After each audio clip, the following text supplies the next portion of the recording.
Hello student, आज मैं आपको कक्षा 8 सोशल साइंस का चैप्टर कानून की समझ पढ़ाने जा रहा हूँ। देखिए विद्यार्थियों, भारत एक लोकतांत्रिक देश है और हमारे देश में ऐसे माना जाता है कि यहाँ कानून का राज है। अब एक प्रश्न ये उठता है कि कानून क्या है। अब इसके लिए हम थोड़ा सा इसकी भूमिका की तरफ जाएंगे।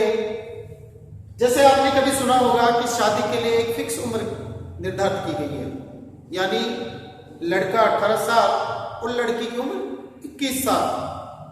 तो इस बात से ये साबित होता है कि हमारे यहाँ पर जो कानून बना उसके अंदर ये निर्धारित किया गया कि लड़की की उम्र 18 साल होनी चाहिए और लड़के की उम्र 21। ऐसे ही जैसे वयस्क मताधिकार, उसमें हमारे को ये अधिकार दिया गया कि 18 या 18 से ऊपर वाला व्यक्ति वोट डालने का अधिकारी होगा।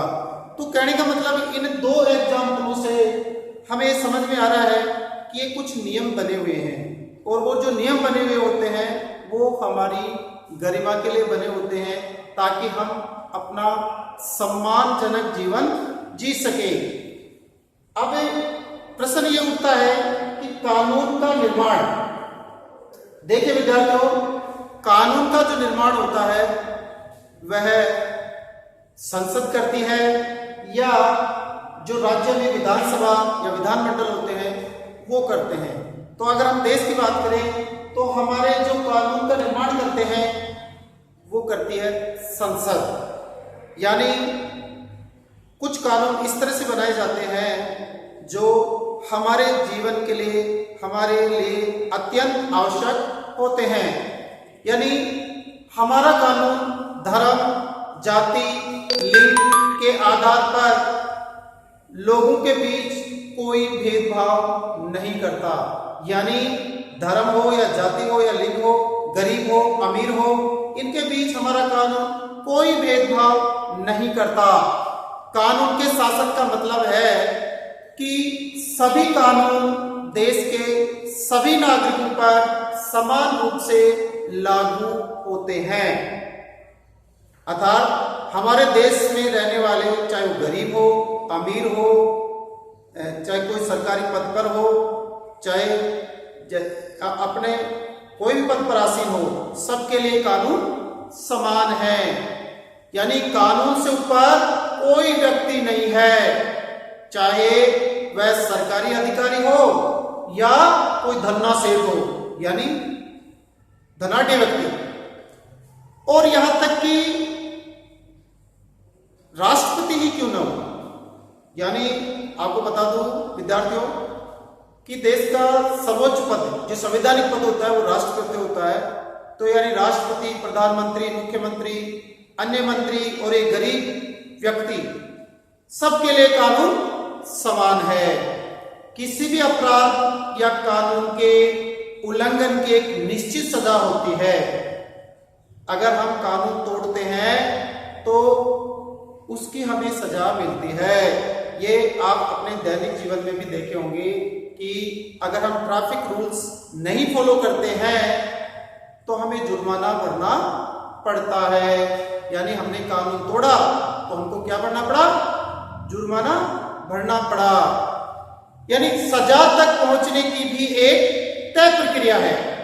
ऐसे नहीं है कि पुलिस पकड़ी और सीधी जेल में डाल दिया। यानी एक निश्चित प्रक्रिया के तहत उसको गुजरना पड़ता है, जिसमें व्यक्ति का अपराध साबित किया जाता है। और अगर अपराध साबित हो जाता है तभी उसको सजा मिलती है। बहुत से लोग जो हैं ऐसा मानते हैं कि हमारे देश में कानून की शुरुआत अंग्रेजों ने की थी। यानी आपको बता दूं कि 1947 से पहले हमारा देश अंग्रेजों का गुलाम था। यानी हम अंग्रेजों के औपनिवेशिक थे। तो ऐसा माना जाता है कि भाई कानून जो बनाने की शुरुआत की थी वो अंग्रेजों ने की थी। लेकिन हमारे जो इतिहासकार हैं उनमें इस बात पर काफी विवाद रहा है। इसके कई कारण भी हैं। जैसे पहला है कि औपनिवेशिक कानून मनमानेपन पर आधारित था। औपनिवेशिक जो कानून था वो मनमानेपन यानी अपनी मर्जी से कानून बनाते थे। उनको लगता था कि इस कानून की जरूरत है, वही कानून को बनाने लग जाते थे। दूसरा है ब्रिटिश भारत में कानूनी मामलों के विकास में भारतीयों की एक अहम भूमिका निभाई थी। तो इस तरह से ये दो कारण थे। अब हम आगे की बात करते हैं। 1870 का राजद्रोह एक्ट अंग्रेजी शासन के मनमानेपन का मिसाल था। यानी 1870 के अंदर अंग्रेजों ने एक एक्ट पास किया जो था राजद्रोह एक्ट। यानी सरकार के खिलाफ अगर कोई बोलता था तो वो राजद्रोह एक्ट के अधीन गिरफ्तार किया जाता था। इसके मुताबिक कोई भी व्यक्ति ब्रिटिश सरकार का विरोध या आलोचना करता था तो उसे बिना मुकदमा चलाए बिना ही गिरफ्तार किया जा सकता था। यानी अरेस्ट करते सीधा जेल में बिना मुकदमा के। तो आप ये था 1870 का राजद्रोह एक्ट। भारतीय राष्ट्रवादी अपनी बातों को मनवाने के लिए संघर्ष शुरू कर दिया।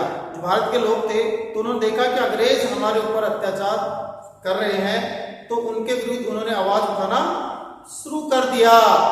यह समानता का संघर्ष था। 19वीं सदी के आखिर में भारत में कानूनी पेशा अपनाने लगे। यानी बहुत से जो लोग हैं वो कानून को जानने लगे और कानून की शिक्षा प्राप्त करके इस पेशे को अपनाने लगे। यानी भारतीयों ने मांग की कि अंग्रेजी अदालतों में उन्हें भी सम्मान की नजर से देखा जाए। भारतीय कानून विशेषज्ञ लोगों के अधिकार की हिमायत के लिए कानून का इस्तेमाल करने लगे। भारतीय न्यायाधीश भी फैसले लेने में ज्यादा भूमिका निभाने लगे। और विद्यार्थियों, मैं आपको बता दूं कि पहले जो औपनिवेशिक कानून था उसके अंदर जो जज था वो भी अंग्रेज हुआ करते थे। अगर कोई मुकदमा जाता था तो जो जज था वो अंग्रेज होता था और अंग्रेज की पक्ष लेता था। यानी चाहे यहां तक कि मर्डर भी हो तो भी अगर अंग्रेज कर देता था तो उसको कोई सजा नहीं होती थी, और भारतीय कर देता था तो उसको फांसी या उम्र कैद की सजा होती थी। ये पहले के औपनिवेशिक कानून थे। अब हम बात करते हैं कि क्या कानून सब पर लागू होता है। तो देखिए, इसका एक उदाहरण दे रहा हूं मैं कि एक उच्च अधिकारी का बेटा किसी कानून के अंदर किसी अपराध में पकड़ा गया। अब गिरफ्तार करने के बाद वह व्यक्ति उसकी मदद करता है और उसको वहां से भगा देता है। तो क्या ये उचित था? मेरे ख्याल से ये अनुचित था, क्योंकि कानून सबके समान है और सब पर समान रूप से लागू होता है। अब हम बात करते हैं रोलक एक्ट। अब देखिए, रोलक एक्ट क्या था? रोलक एक्ट था कि भारत में अंग्रेजों ने अगर अंग्रेजों के विरुद्ध कोई व्यक्ति बोलता था तो उसको बिना कार्रवाई किए यानी बिना सुनवाई के सीधा उसको जेल में डाल दिया जाता था और उसके विरुद्ध कोई एफआईआर नहीं होती थी, सीधा जेल के अंदर उसको भेज दिया जाता था। तो भारत में ये अंग्रेजों द्वारा 10 मार्च 1919 को लागू किया गया। अब जब ये रोलक एक्ट लागू किया गया 10 मार्च 1919 को, और भारत ने देखा कि ये तो दमनकारी कानून है, तो इसके विरुद्ध लोगों ने भावनाएं भड़कने लगी और इसके विरुद्ध एकजुट हो गए। और जो इस कानून के जो ये रोलेट एक्ट था, इस कानून के अनुसार डॉक्टर सत्यपाल और डॉक्टर सफुद्दीन किचलू को 10 अप्रैल को गिरफ्तार किया गया। जब लोगों को पता चला कि उनको गिरफ्तार कर लिया गया तो बहुत बड़ी संख्या में लोग जलियांवाला, जो कि अमृतसर पंजाब में है, उस स्थान पर लोग इकट्ठे होने लगे। 13 अप्रैल 1919 को एक बहुत बड़ी भीड़ वहां पर इकट्ठी हो गई। जब अंग्रेजों को पता चला कि जलियांवाला बाग में बहुत बड़ी भीड़ है, तो एक अंग्रेज अधिकारी जिसका नाम था जनरल डायर, वहां वह पहुंचा और एक जो मेन गेट था वहां पर खड़े होकर के उसने गोली चलाने का ऑर्डर दे दिया। आपको बता दो विद्यार्थियों कि इसके अंदर बहुत से लोग मारे गए, जिसमें स्त्री और बच्चे बहुत ज्यादा थे। ये भारत के इतिहास में जलियांवाला बाग हत्याकांड के रूप में जाना जाता है, जो 13 अप्रैल 1919 को घटित हुआ था। तो विद्यार्थियों, कानून जो होता है वो किसी व्यक्ति की हिफाजत के लिए होता है, उसकी गरिमा बनाए रखने के लिए होता है। इस तरह से भारत में कानून का राज है और भारत के लोग जो है वो कानून का पालन भी करते हैं। जो कानून का पालन नहीं करते हैं उनको सजा दी जाती है। सजा इसलिए दी जाती है क्योंकि अगर कानून का पालन नहीं होगा तो यहाँ जंगल राज होगा और जंगल राज के अंदर बहुत से लोगों का दमन होगा। जो शक्तिशाली है वो शक्तिशाली बनता जाएगा और जो गरीब है वो बेचारा शक्तिशाली के अधीन अपना जीवन यापन करेगा। तो विद्यार्थियों, आशा है आज का वीडियो आपको पसंद आया होगा। मैं इसमें आपको कुछ क्वेश्चन, कल आपको कुछ क्वेश्चन दूंगा, उन प्रश्नों के उत्तर आपको देना है। तब तक के लिए नमस्कार।